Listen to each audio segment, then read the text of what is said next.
Meron ba kayong daga sa bahay at gustong-gusto nyo nang mawala? May narinig akong parang daga sa ceiling namin kaya kailangan alisin yon. Tinawagan ko kagad ang Pestastic Pest Control para matulungan nila ako na matrap yung daga. At aakit na nga si kuya dito sa manhole at ilalagay nila itong mga heavy duty glue board na to para dyan matatrap yung daga. Kanina, nag-pest control naman sila ng mga kitchen namin kasi may mga nakita rin akong langgam at saka ipis. So, sa lahat, kumpleto sila. Lahat ng crawling insect, basta lahat ng pest, pati sa anay.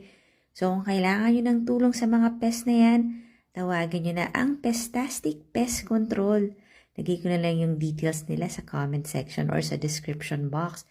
Ayun yung glue board na ilalagay dun sa ceiling. Thank you, Pestastic!